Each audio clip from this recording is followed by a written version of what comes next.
right, well, good afternoon, everyone, and good morning for folks that are a little bit farther west. My name is Jacob Bardeen. I'm a member of the CSA DC Chapter Events Committee, and I'm also the Mid-Atlantic rep for AppOmni, the sponsor of today's webinar. As such, I'm doubly pleased to be introducing today's speaker, Tim Bach, who will be speaking about SaaS Security Management. Tim, who is the AppOmni VP of Engineering, will be discussing the current state of SaaS security, why it's important to build a full-fledged SaaS security program, and what components should be included in a SaaS security program.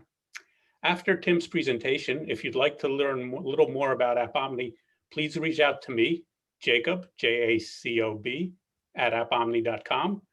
The AppOmni solution provides the foundation for building a SaaS security program by offering visibility into how your SaaS data access is configured, visibility into the security configuration of your SaaS application, and SaaS log normalization. With these components, AppOmni can help you rapidly implement a robust SaaS security program and get off the ground rapidly. Today's speaker is Tim Bach. Tim is the Vice President of Engineering at AppOmni, where he leads the security engineering for AppOmni's industry-leading SaaS security management platform. His career has focused on security engineering initiatives that make best-in-class security accessible and usable to teams of all sizes and industries. Before joining AppOmni, Tim was a senior security engineer at Apple, focused on security engineering and automation for cloud products. Prior to that, Tim managed part of the Salesforce product security team, leading security automation for cloud software and Salesforce App Exchange partners. So with that, I will turn it over to Tim. Thanks, Jacob, and good afternoon, everyone. Looking forward to speaking with you today. As Jacob mentioned, we're going to be talking about SaaS security management. I'm going to be speaking primarily about what I've seen in the industry over the last several years, through speaking to a bunch of security leaders, also my own experiences, and trying to share whatever insights I can about how to build SaaS security programs. It's an area I think that, as I'll talk about today, it's an area I think that we have a little bit of work to do. This is not the first time as a security industry that we've come into new technologies or technologies that have become newly prominent and had a little bit of work to do to put the right security programs in place. So I'm very excited to talk to you about that today. Just a real quick reminder, Jacob and Alyssa asked me to remind you that you can put questions in the Q&A functionality on Zoom. We will see those, and as we reach the end of the presentation, I'm hoping to have 10 or 15 minutes to answer some questions and have an open discussion. So if you do put those questions in there, we'll be able to get them brought up and discussed. So just quickly, Jacob, I appreciate the introduction. I just want to say a little bit about my background, specifically on how it influences our thinking at AppOmni about what we're building. And this will probably be the most I talk about AppOmni specifically throughout the presentation. The rest of this is going to be about general programs. And I hope you'll see how my experience and the experience of the team leads those two to be the same thing. So this is actually my first foray the last couple of years into the world of being a security vendor. This is my first time on the side of the table that's selling solutions. I have previously always been on the side of the table trying to buy the right solutions and implement the right solutions. This, I think, more than anything, influences how I think about our engineering function at AppOmni and what we're building, because I have been, while I have used a lot of great security technology, I've also been the unfortunate victim of sales processes and sales discussions that are totally divergent from the product or the technology that ends up being delivered once the PO is signed. I think that as an industry, security has a lot of amazing technology that's being built. I also think we unfortunately have a sizable minority of solutions that have a little bit of snake oil in them. So one of my kind of golden rules at AppOmni for our engineering organization is that we build a product that solves real challenges and we sell what we've built. So we're very intentional about not over-promising and also not under-delivering. The entire founding team at AppOmni, as well as the entire engineering management team, all comes from backgrounds where they've experienced a lot of these challenges themselves. and they all come from backgrounds where they are used to building technology to fix those challenges. And so I really view what we do as a security engineering team that's going to be amortized through a product to solve the same challenges we would be solving at large companies if we were on those security teams, but doing it in the form of a product. So that's where I come from. As Jacob mentioned, I spent a long time on the Salesforce security team. I built out the security engineering function there. And since I just said that we build security engineering products, the way that we define security engineering at Salesforce and the way that it persists through in my kind of mentality to AppOmni is security force multipliers. So we build technology that allows security decision makers and security engineers to have the data they need, to have the capabilities they need to make good decisions. If a computer can do a rote task in the world of security, let's have it do it so that the security engineers can focus on the hard problems and focus on making the right decisions. So with that, I know I just told you and Jacob just told you we're here to talk about SaaS security. But before we do that, I want to just do some quick level setting. I'm not going to spend too much time on this because I do think it'll be pretty much agreed upon kind of day-to-day basic stuff for a lot of the people on the call here. But I want to first talk and think a little bit about the job of security leaders and organizations as we do them today. Speaking for the common case, but when I think about a security program, when I think about the things that are going to keep CISOs up at night or that I'm used to worrying about as a security practitioner, I'm thinking about the most critical areas of the business that I need to invest my time and my resources, whether that's human resources or whether that's monetary resources or technology resources, but where I need to invest the resources of my security program at protecting pieces of the business. Now, this is obviously not an exhaustive list because there are only 3 icons on the screen, but where I think about kind of the 3 big areas of sensitivity of effort for a security organization. First I think about servers. So I think about on-prem, whether colo or infrastructure as a service, but some sort of server infrastructure that's going to be serving either a product or an internal application, internal services, doing data workloads, data metrics, stuff like that. Almost all of us as security organizations, we have some sort of server infrastructure to manage, and we have the automation and the technology that goes with that. Then we have networks, internal networks, VPNs, et cetera. These are things that are mostly used by internal users. It's kind of the backbone of the company. And they're probably under an interesting amount of strain or kind of an interesting evolution after the last 12 to 14 months. I think everyone's world, it looks a little bit different after March of 2020 to today. What loads are on the VPN and what's being connected to it to internal networks has certainly changed a little bit. And the last big area I think that we spend a lot of time on these days, endpoints.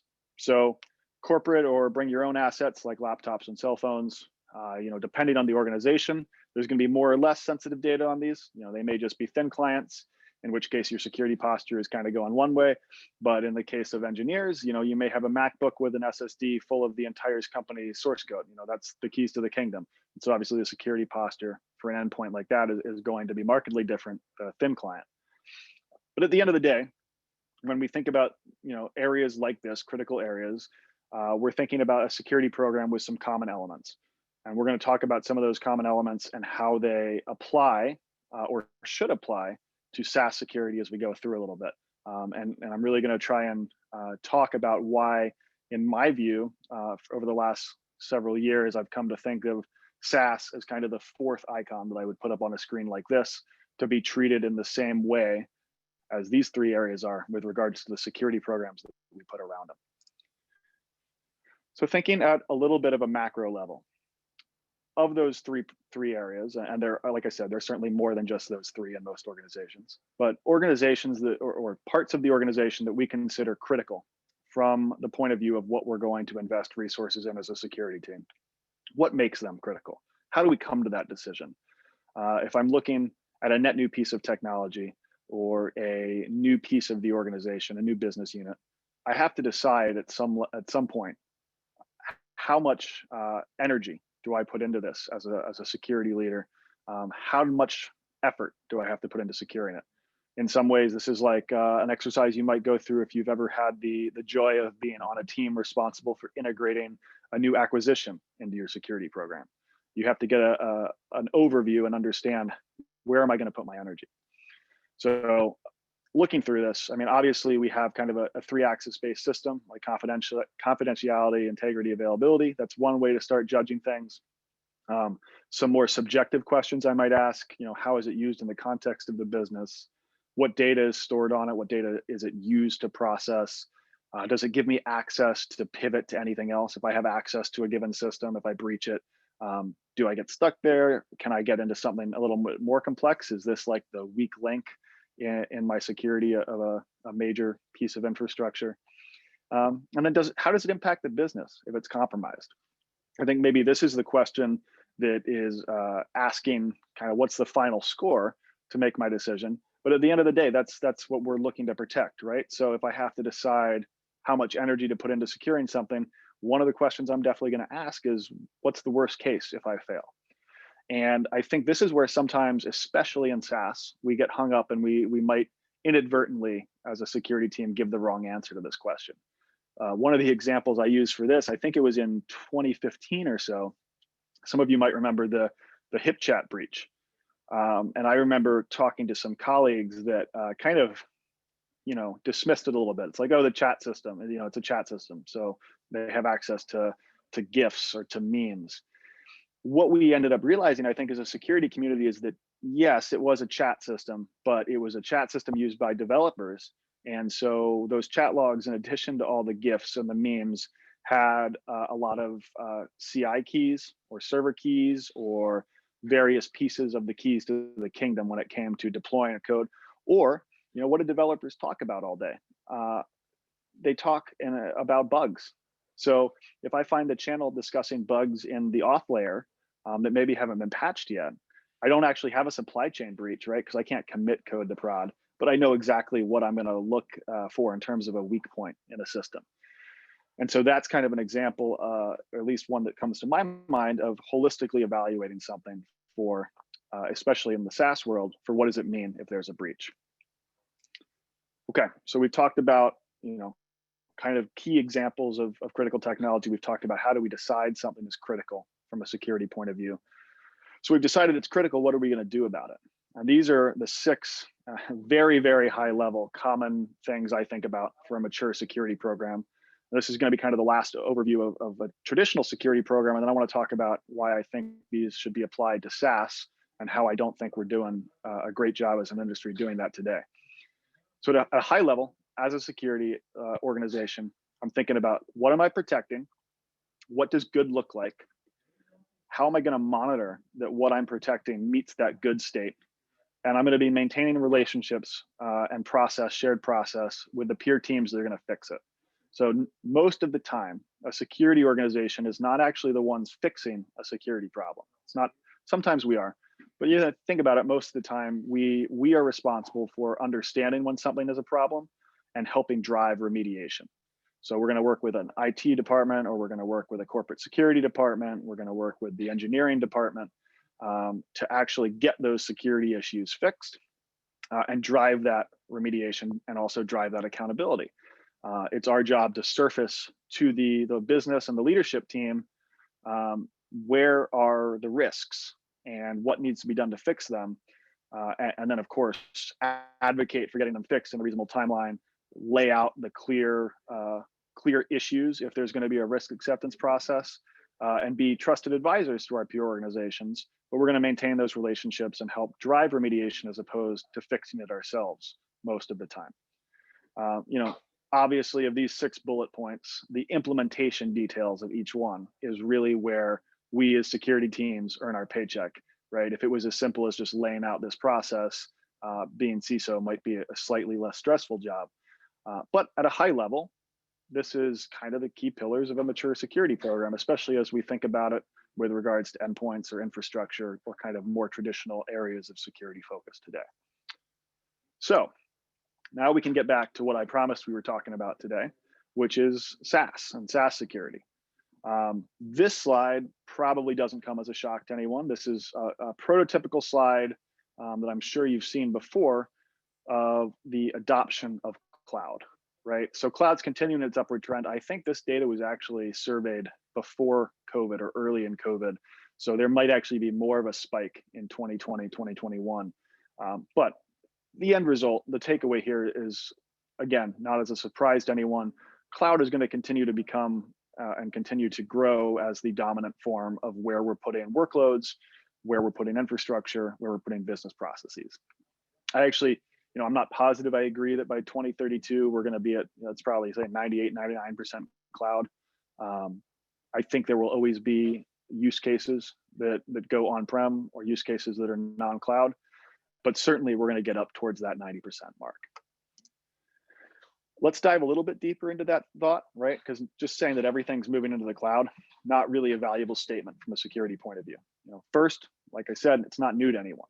And second, the cloud, as a term, has pretty much lost all meaning. It's very vague and generic, and it's just kind of, the cloud. It's in the cloud. What does that really mean, right? Infrastructure, IaaS, is the cloud. And we've generally, I think, as a security industry in the past decade, gone through kind of the cycle of understanding, the cycle of growth that IaaS brings with it, new or varied threat vectors compared to on-prem or co-located infrastructure. I would say, and from the security organizations I've talked to, I think I'm safe in saying this, that it's an uncontroversial opinion that IaaS needs to be monitored with CSPM type tools for configuration, fleet management, making sure you're following best practices, whatever those are, on AWS, GCP, Azure, etc. Choose your own flavor of IaaS. So hey, that's one part of the cloud down, more or less. But we did take some time to come to that conclusion, right? IaaS started really a huge growth curve in the last decade, mid 2000s, early 2010s. And it took us a little bit as an industry to catch up to the novel threat vectors. And I think there's always this temptation to say, it's in the cloud, security is taken care of. And we're going to talk a little bit about that later around the shared responsibility model. But it certainly took some time as IaaS adoption took off before we started putting the automation and the security tooling in place to achieve our security program goals as security organizations with this new variant of infrastructure technology. So then we look at SaaS, and in regards to SaaS, a lot of the security leaders I've spoken with over the past couple of years end up relatively surprised by their exposure or potential exposure in SaaS, because I think even more than infrastructure, it's generally a blind spot for security programs. And we're going to dive into that a little bit deeper of why that blind spot exists and how SaaS differs from IaaS in a couple of slides. But generally speaking, let's first determine what's in an organization's SaaS deployments. Thinking back a couple of minutes ago, step one of crafting a security program, I want to understand what I'm protecting, because that's the first step in making that judgment of its criticality, which is going to influence what resources and what energies I bring to bear on securing this piece of the business. So according to Gartner research, large enterprises are deploying on average more than 50 SaaS applications across the enterprise. So that's in total across all business units, and it does not double count business units that don't talk to each other. So if marketing spins up a Slack instance and engineering spins up a separate Slack instance because they're not talking with each other, that's still just one SaaS application. I think obviously what you'll see when we talk about a number of 50 is kind of a long tail, right? So you're going to have a couple, and in my experience, it's going to be anywhere from 5 to 15 really large SaaS applications in a business, and you're going to have a long tail of the smaller ones. Whether those are kind of tertiary clouds that are connecting to the business via another SaaS cloud, or if it's just point-specific solutions. HubSpot comes to mind. I know a lot of organizations that use Salesforce as their primary sales tool, and HubSpot for very specific marketing purposes. So HubSpot is a small cloud relative to Salesforce being the big cloud. The graph I have up here, right, these are just the big ones. And so I'm talking here about this is 10 or 15 clouds listed out. I think it's 10 listed out with an et cetera, but I think this survey was about the top 5 plus the top next 10 after that. So these that 15 really big clouds. And when I say big, I'm talking about 7-figure spend a year for a large enterprise in seat and support costs alone. right? So you're paying 7 figures plus just in the licenses to use Salesforce or SAP. That's not counting the investment the business is making in internal heads or a center of excellence to manage the cloud, not taking into account GSIs implementing the cloud. So most major deployments are going to come with services from an Accenture, a PwC, a Deloitte, or maybe even a Microsoft of the world. And they're going to be doing the implementation of that cloud. So that just ramps up the cloud spend even more. And most notably, this graph is just about SaaS. So when you see Microsoft at the top there, we're not talking about Azure IaaS cloud. We're talking about Microsoft 365. So just looking at this, 2019, $100 billion spent on these 15 SaaS apps. We're starting to get an idea of what the biggest apps in an enterprise are going to be. And that means what the data that SaaS is containing for an enterprise. So Microsoft, that's going to be collaboration and productivity data. It's going to be internal comms. So that's O365 and Teams. We're going to leave out email for the purposes of this discussion. Email straddles a couple of domains. I don't really consider it SaaS, even if you're talking about Exchange through 365. Securing email, securing Exchange, that's really its own domain of security expertise in my mind. So let's just leave that out of the SaaS discussion. You got Salesforce. Salesforce is going to be customer data. It's going to be sales data. It's going to be all the data that makes up your earnings forecast. So if you're a public company, we're talking about the things that are going to drive the CEO's announcement each quarter. So that data is all coming out of Salesforce. We got ServiceNow. ServiceNow has all your IT workloads, got your provisioning data. They've got a security product, so it might have all your security analytics data. We've got Workday. Workday is going to be HR data. That's going to be financial data, sensitive personal information. Also of note, Salesforce, ServiceNow, and Workday are all in the last year developing and pushing COVID-related offerings. So that's going to be employee health screening questionnaires and temperature checks at the door to allow you to reopen your office.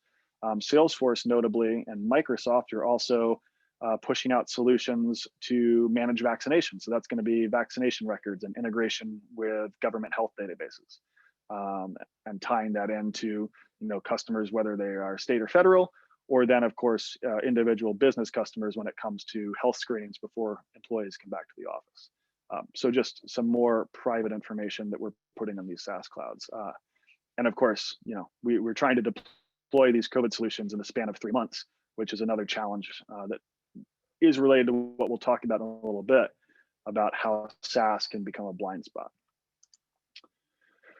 So the SaaS, the additional SaaS records here that we're seeing, what's interesting to me, SaaS apps are not just enabling the business today, they are actually being and becoming the business systems of record. So if your Salesforce goes down, your sales team's not calling anyone that day. You can just check Twitter for a couple of the major Salesforce outages to confirm that.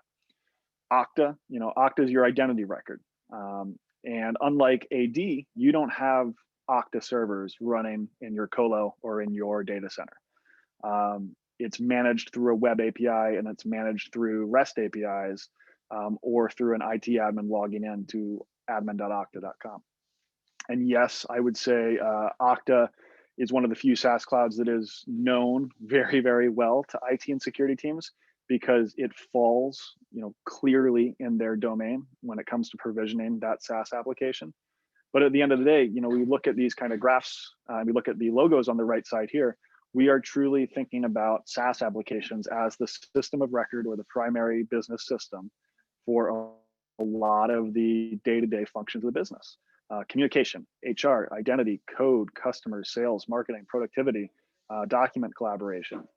That's all going through SaaS clouds at a lot of modern enterprises, and especially, some of the industries that I would have said in 2019 were behind the curve on SaaS implementation, and so maybe not as relevant to this conversation, quickly adopted SaaS. I know from some individuals at Slack that there were major deals that they were forecasting 1, 2, 3 quarters out. March 2020 hits, and it was a next day deal. Turn SaaS on, or turn Slack on across the fleet. Same with Microsoft 365. So we're definitely seeing increased adoption, right? Okay, we have all these logos. We know what the major SaaS clouds are. So let's go back, let's make our inferences and answer the question, what is in enterprise SaaS clouds? Well, it's going to be customer data. It's going to be financial data. It's going to be employee PII, PHI, code and keys to the kingdom. GitHub is maintaining code in a lot of cases. GitHub Actions are doing the deployments and building the final artifacts going out to customers.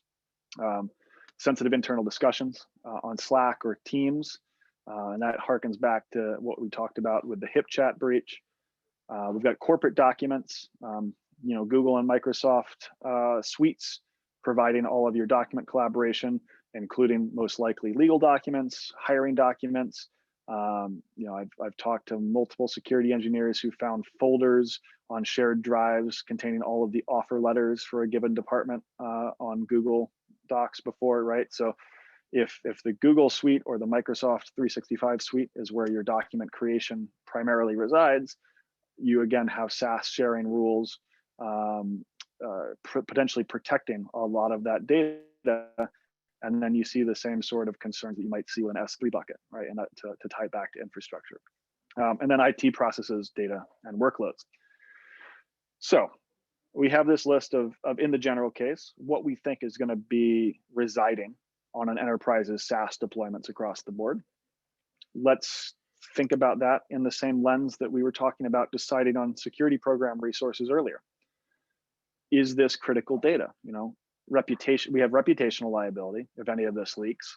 And even if we're not super concerned about that, for those enterprises that are subject to compliance regulations like GDPR or CCPA, most of the data in these systems has a high probability of being in scope for those compliance frameworks, which means a misconfigured SaaS cloud that is overly permissive with that data is going to cause GDPR liability or CCPA liability. Certainly business process disruption. If you were able to modify data in my Salesforce or modify data in my ServiceNow, you can greatly disrupt my IT operations, my sales operations, my day-to-day business operations, much less if you get into my Workday or my Microsoft or my Okta, you can really just kind of grind business to a halt. And then with Slack and GitHub, we're talking about source code or supply chain vulnerabilities. So I would argue, and so certainly a decision about criticality of data rests with an individual security organization. I cannot give you a prescriptive guide to whether or not your SaaS deployment holistically kind of meets your bar of criticality to invest a full-fledged security program in. I would argue that 100% of large businesses that I have talked to do need to be treating their SaaS deployments as a critical infrastructure stack, essentially. And none of them are to the same level that we would expect a security organization to focus security energies on for other types of critical stacks. So to me, this is a security double standard. And I'm not saying that we as a security industry are intentionally making it a double standard. I think it's a blind spot for us in a lot of ways. So on the left side of this slide, I've kind of laid out the security program pieces at an implementation level for things like networks and endpoints, and then also for what we might do for code. If you are a business that delivers either a web application, is what I put up here, or actual code, you're going to put various implementation pieces in place for your security program. You're going to be monitoring endpoints. For code, you're going to be doing code analysis, CAST and SCM, vulnerability scanning. You're investing probably a full team in partnering with engineering organizations and giving them best practices and guidance. SDLC is usually a whole team's job to implement and maintain and run.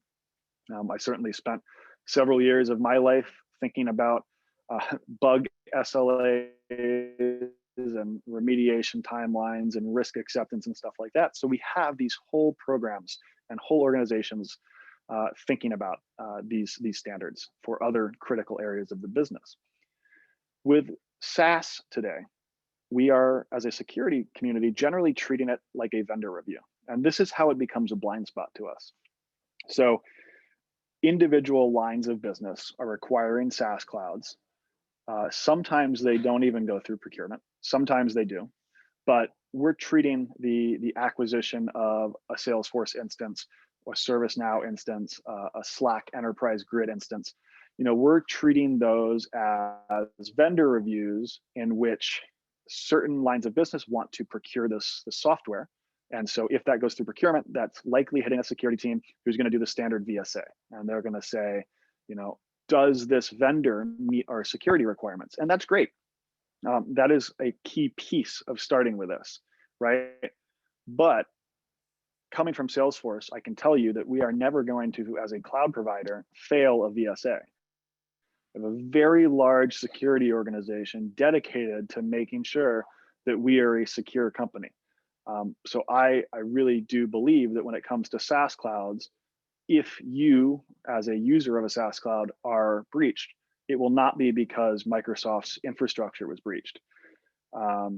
That is where a VSA ends, though. You're thinking about, does Microsoft or Salesforce or ServiceNow, do they do proper patching? Do they have firewalls in place? Do they have good SDLC processes in place? And I can assure you that they do.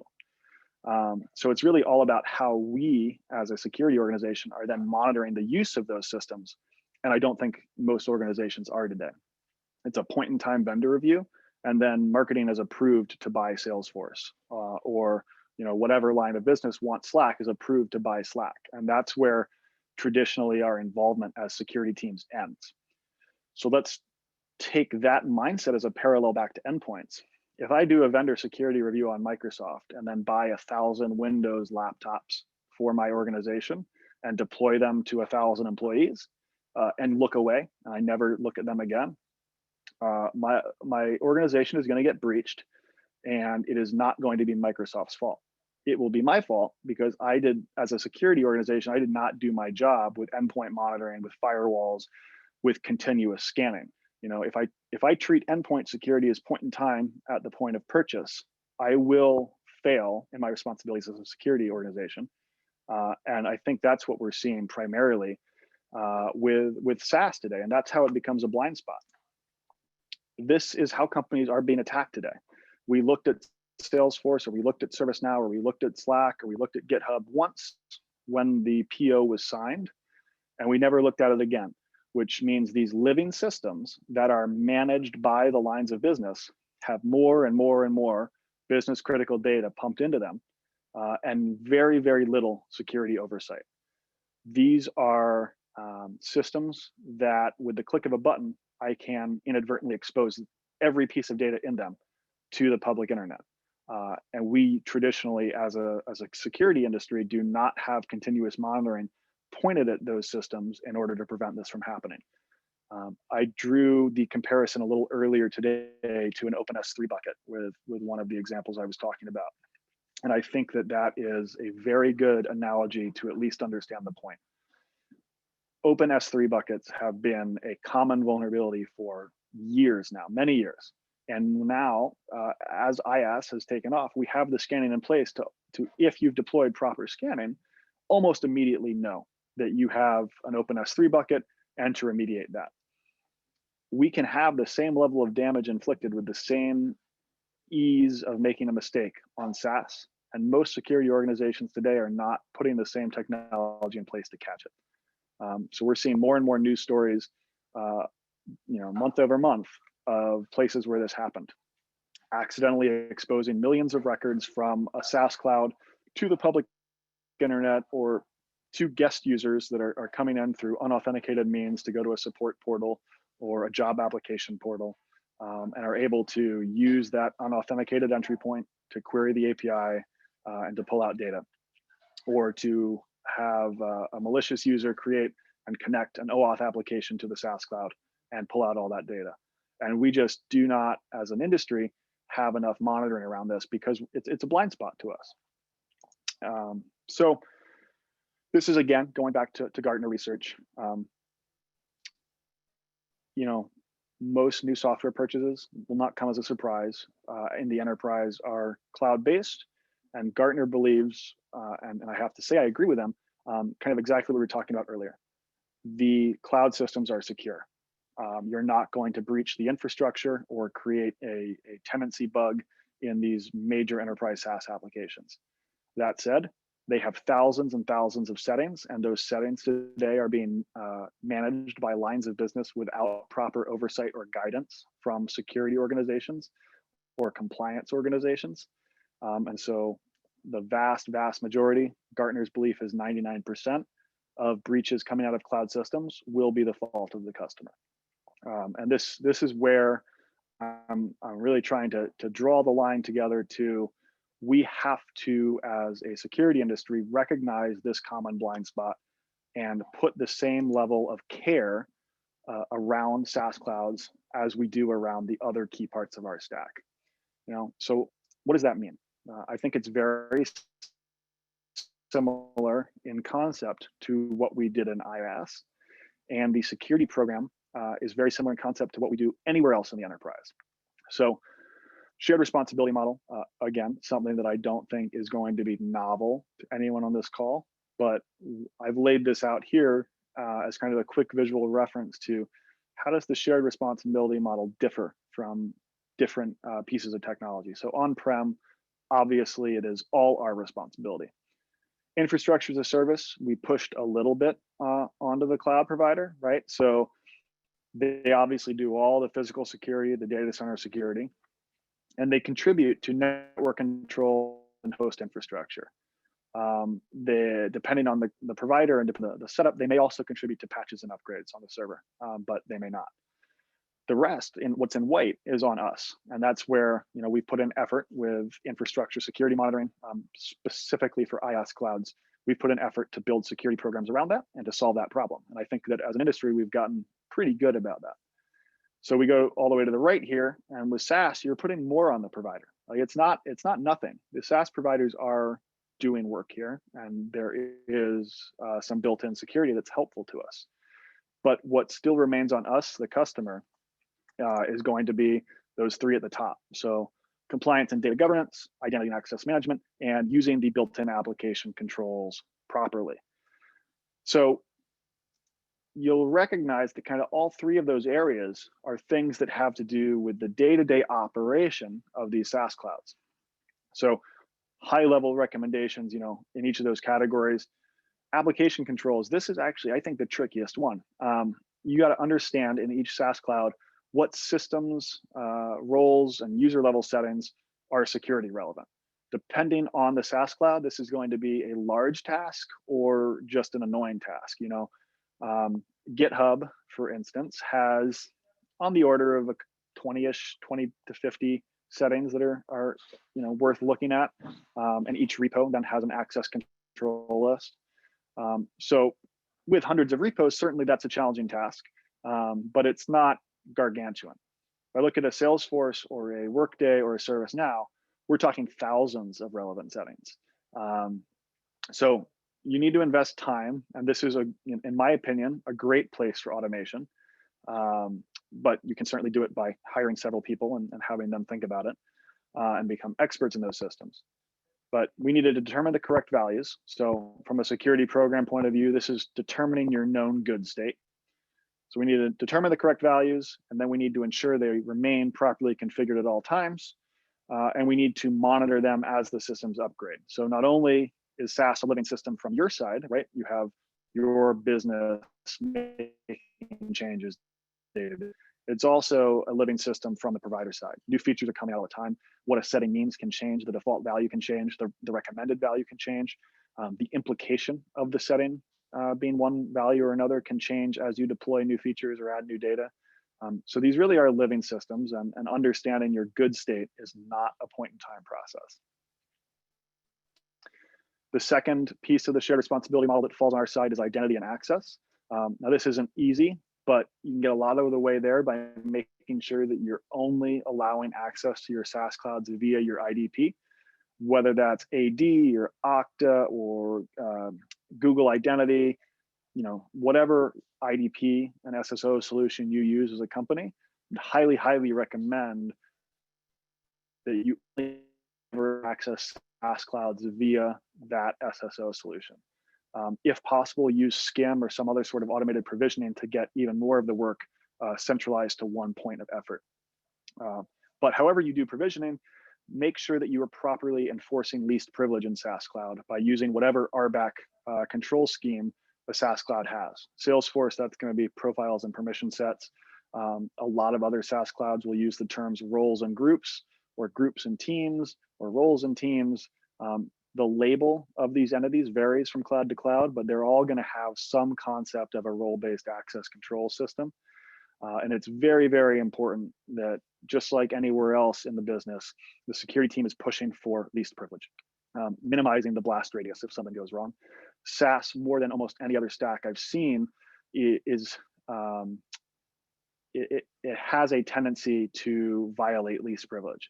It can be very confusing to provision access to users sometimes, and the administrators of SaaS clouds are individuals in the line of business who need to get the business unblocked. So most frequently, you'll see new users cloned from existing users, causing access drift.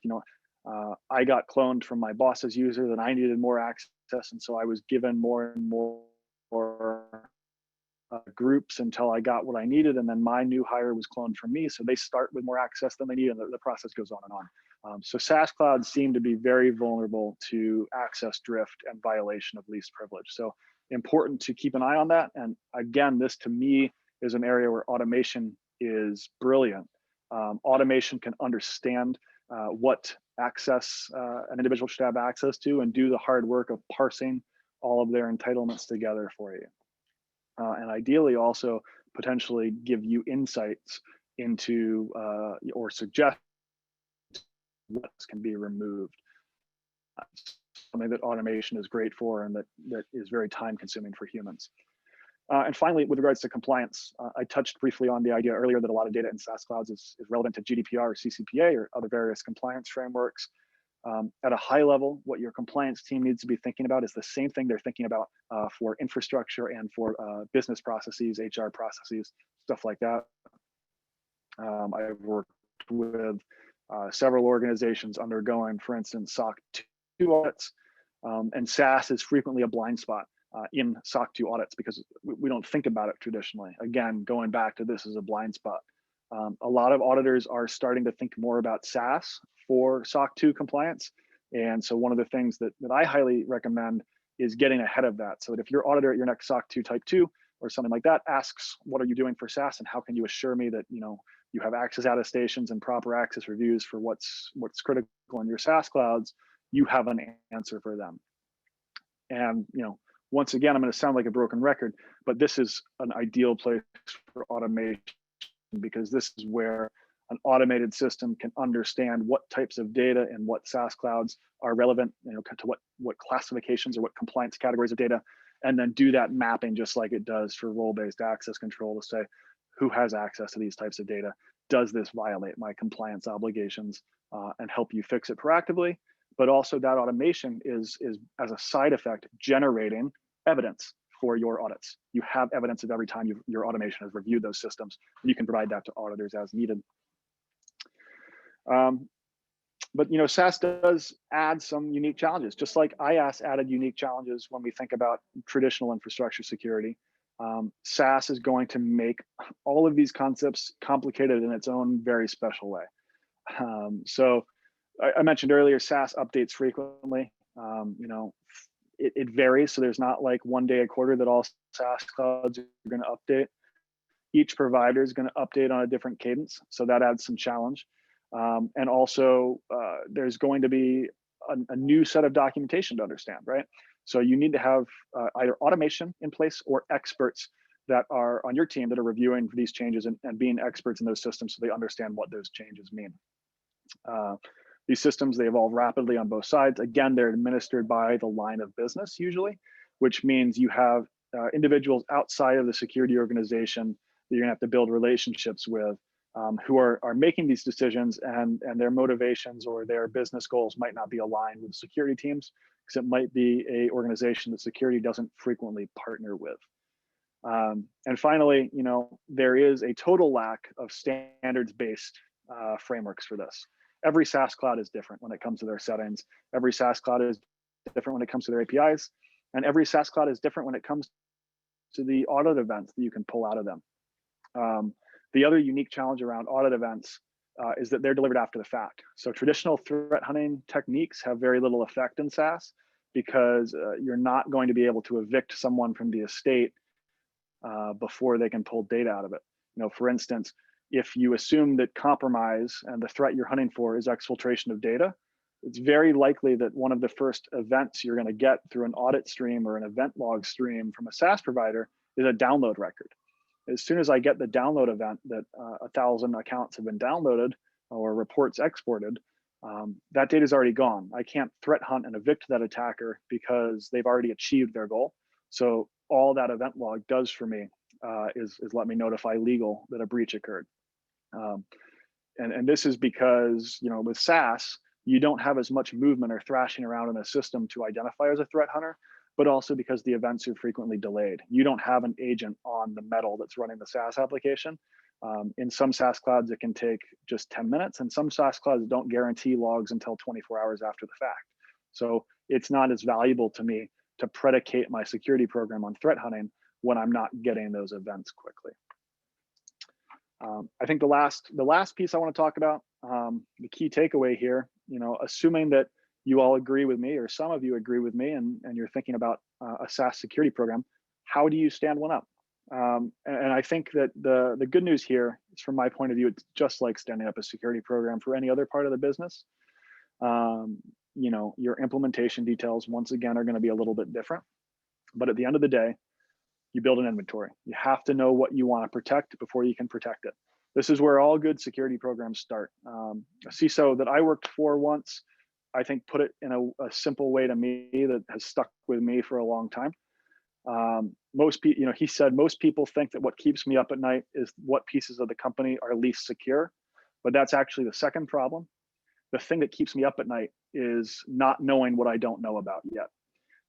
To me, SaaS feels like kind of the epitome of that concern. It's right now, for a lot of security leaders, what's in their SaaS cloud is basically a dark room, right? And so the first thing we want to do is understand what SaaS clouds we have deployed and what data is in them. Once you know that, you can start to put together a plan. You can start to understand, what do I have to do next? What do I have to do next? I have to identify responsible individuals and teams.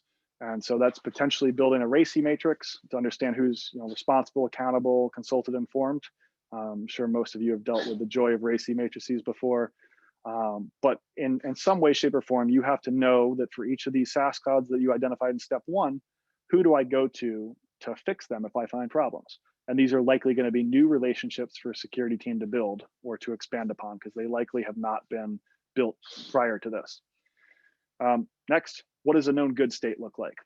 This is, I think, where the challenge really begins, because like we were just talking about, the SaaS clouds are incredibly complex. They're varied, they're dynamic, and they're not at all standardized. We built AppOmni because of this problem. My strong belief is that just like some of the benefits you see in infrastructure as a service by amortizing security skills, this is where automation can come into play, and you can amortize the cost of understanding SaaS clouds by using a provider that spends all of their focus and all of their resources on being experts in these clouds. And so that's what I strive to do with our security engineering team every day, is let us be the experts in Workday and ServiceNow and Salesforce and Microsoft and G Suite and the whole long tail, and infuse that expertise into a product. That said, obviously I am a vendor in this space. So to be transparent, this is certainly something that you can build as an internal team. You just have to understand the cost, benefit, and ROI of that. It is going to require a whole new team of experienced security engineering talent spending their entire job as full-time employees understanding these clouds, monitoring these clouds, and remaining experts in these clouds. So it is not something that I'm coming here with fear, uncertainty, and doubt and saying you have to buy a SaaS security management platform or you will be vulnerable. You can definitely do this in-house. It will just be a lot of work. And I think that's one of the things to understand about SaaS. There are going to be 50 plus apps in your estate. They are going to be quite complex. They are going to be continuously living. So just understand the breadth of that challenge when you make that determination, whether you are going to build or buy. once you have that known good state, you just have to monitor it constantly. And this is the other piece that's going to be a change. SaaS today is a point-in-time analysis. And the problem with point-in-time analysis of living systems is it is out of date as soon as you finish. Just like a pen test.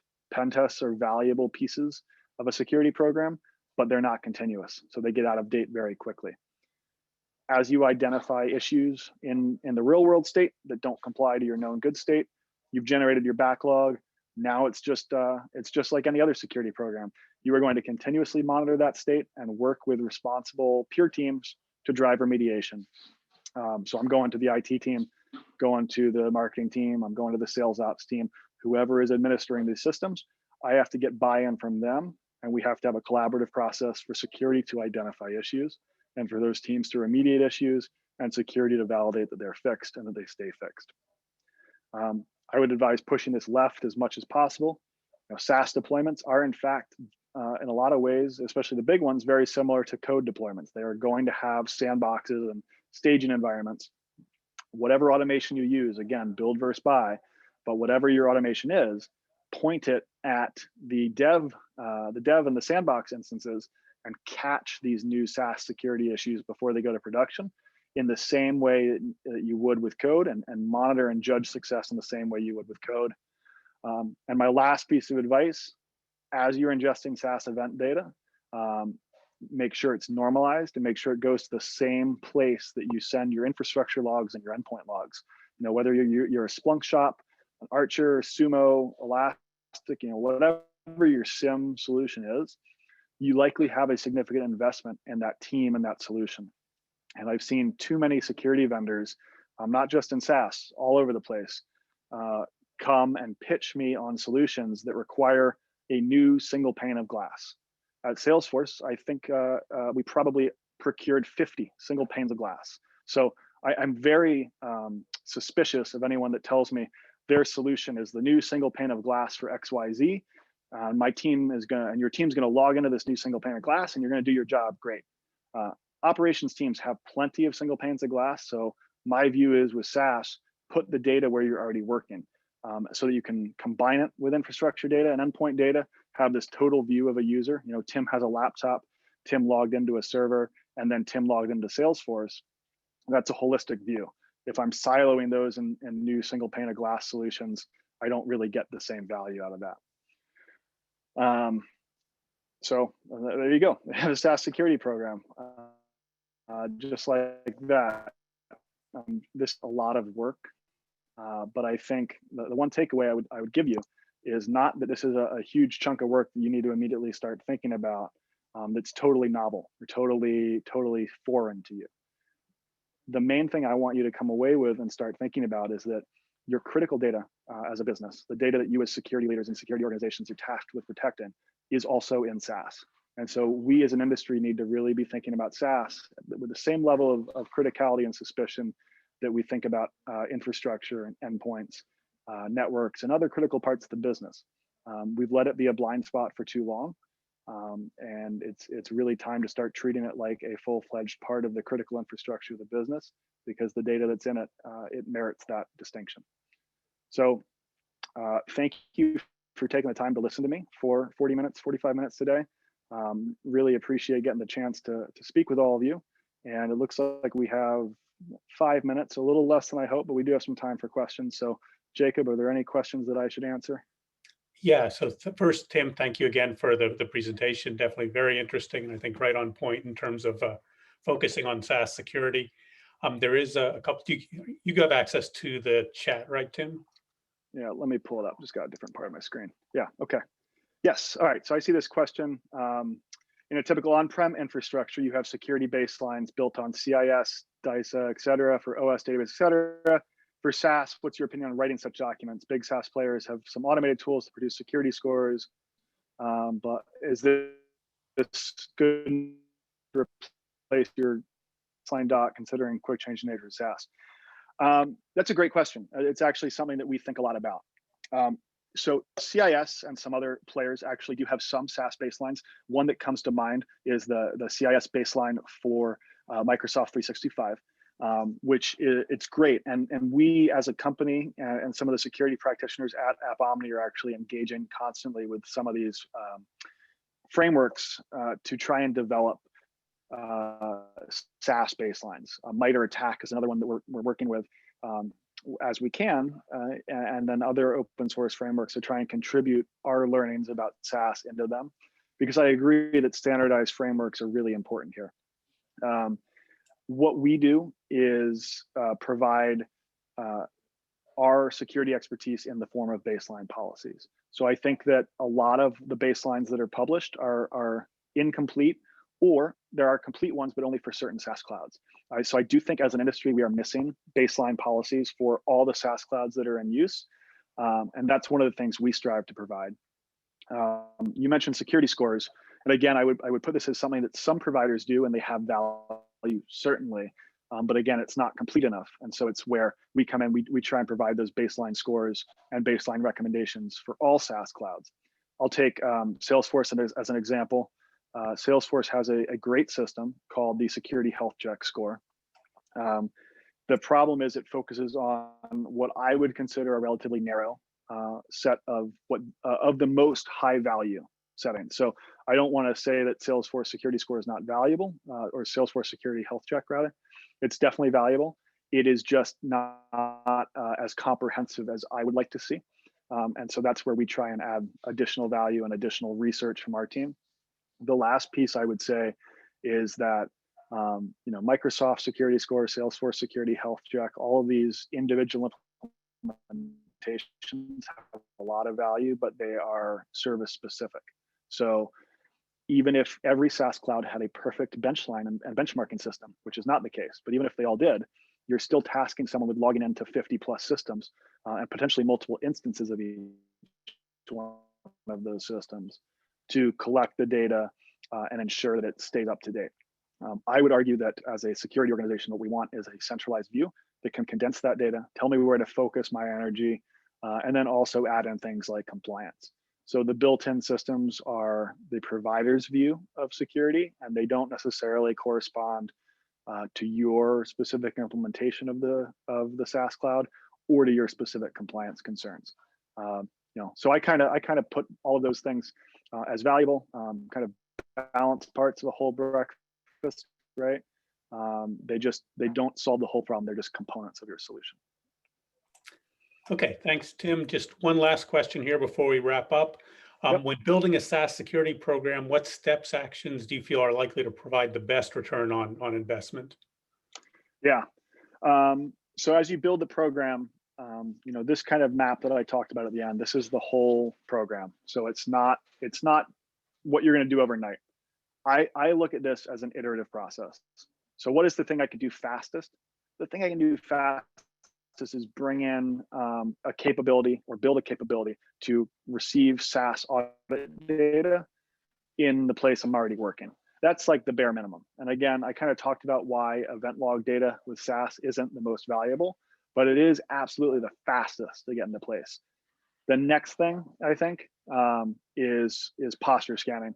So bringing in a solution that like I mentioned, just the last question, can look at all my SaaS clouds and get me a baseline for all of them. That's my next step. But those both require the inventory. So absolutely the first thing you need to do is understand what SaaS clouds your enterprise uses. A couple of suggestions for doing that. I honestly would go to procurement and say, can you give me every PO for a SaaS cloud? And maybe give them a list of the ones you're most concerned about, Salesforce, Workday, Slack, GitHub, Microsoft, ServiceNow, whatever. Try and get a baseline inventory, however you can, across the business of who's using SaaS clouds, and start to use that as driving your selection of what technology you need to put in place to monitor them. And it's also then going to drive your relationship building, because all the teams that have purchased SaaS clouds and deployed them, you're going to need to create relationships with them and invest time with making them your partners. Security bringing down the hammer and adding new regulations is very infrequently well received. So you want to build a collaborative relationship with them and say, we want to enable your use of these SaaS clouds. Security is going to help you by providing continuous monitoring and baselines and guardrails. And we just need your support to ensure that we're all maintaining the security of the business. Thank you, Tim. Well, I think we're out of time. Yeah, we're out of time. Yeah. We appreciate everybody attending. Again, if there are any questions, feel free to send them my way, jacob@appomni.com, JACOB. And again, thank you all for attending, and we look forward to seeing everyone next month on the June webinar. Thank you.